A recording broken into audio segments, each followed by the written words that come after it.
Hey, everybody. My name is Walter Trout, and you are right here listening to the Blues Podcast.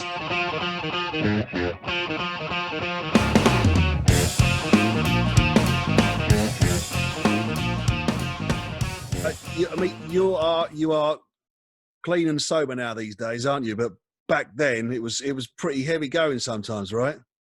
It was heavy going, yeah. I got sober on July the 9th, 1987. If you read the book that Henry Yates wrote about me, John wrote the preface, and he says in there that he and I bonded over our love of alcohol. And he had here's a story for you. He had a bottle that he had made a label for called Chateau Hibiscus.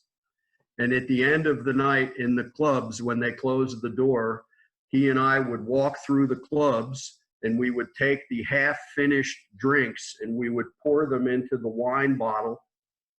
We'd shake it up and we'd cap it, and then we'd let it age overnight. And the next day in the van, we'd sit in the back seat and we'd uncap it, and we'd each have our wine glass, and we'd be like, it's a wonderful bouquet. It's kind of a mix of Pernod and Budweiser, you know, and that was Chateau Hibiscus, and nobody else in the band would drink it, but I would sit there with him and we'd finish off those bottles. And yeah, he was, that guy's a trip, man. That guy is one of the more unique people I've ever known, and I love him like a father. That is dedication to drinking, isn't it? That really is. You've got to be dedicated to go that far. Hey, well, let me tell you, here's a good one. The first night of the gig where Canned Heat opened for the Blues Breakers, I was walking back to the hotel, and there was Mick Taylor and John McVie sitting outside on the steps. I hadn't met them yet. This was the first show, right? And I walked up and I said, hey, I'm Walter. I'm in Canned Heat. How you doing? I looked down, and this is an honest-to-God true story. They had a bottle of orange juice. They had a bottle of rubbing alcohol, and they were mixing drinks. And I said, why are you drinking rubbing alcohol? And John McVie said, 89 cents a bottle. Now, Rumors was out, right? The guy's a billionaire, but it's 89 cents a bottle. And anyway, I said, you know, guys, I have a big fifth of Smirnoff up in my room. You want to drink? There's some real stuff. So we went up to my room. Some guys from Canned Heat came over, and we had a party with my bottle of Smirnoff. John McVie passed out on the floor, unconscious. And we had tapes playing. I had a cassette player, and we were listening to blues. John McVie was snoring. He was out, man.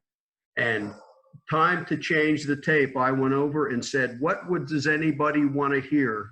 And John McVie's head popped up off the floor. His eyes opened, and he said, please, no Stevie Nicks. And his head went back down on the floor. That's another true story.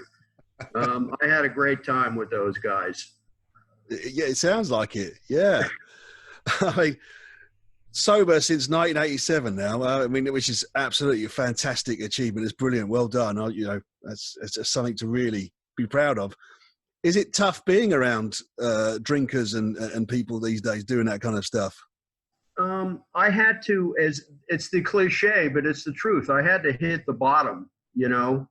I had to really decide I have to do this. And I tried it a couple of times and kept relapsing. But then I was in East Berlin, Germany with the Blues Breakers. And basically Carlos Santana did like a 3-day intervention on me in a hotel.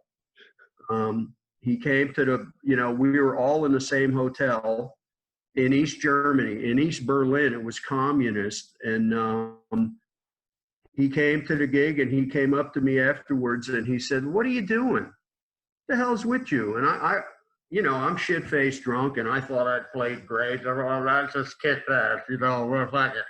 And he was like, he said, you've been given a gift. You've been given a gift for music. and you are in a famous band and you are standing that guitar slot in the Blues Breakers, there are 100,000 guitar players in the world that would give anything to be in that slot. And you've been given a gift of music and you're so drunk on stage. And this is what he did. He said, you're doing this to where you got the gift. And he pointed up at the sky and he gave me a book and said, go up and read this book and come back and we'll talk. And I read the book, and it was about figuring out that everybody has something they're good at. Everybody has some sort of gift they've been given. Everybody has some ability that they have that they can do better than other things. And you need to find out what it is, and you need to develop it and nurture it and do your best to share it with the world. And by doing that, you are doing your part to make the world a little bit better place.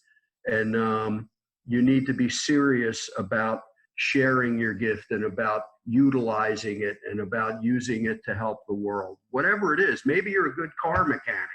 If that's what you are, be the best damn car mechanic you can be, you know, whatever it is. And then I came downstairs the next day. I stayed up and read the whole book. And then he and I basically hung out in that hotel and we talked for 2 days. And I went to Mr. Mayo and I said, you will never see me high again. And I was done.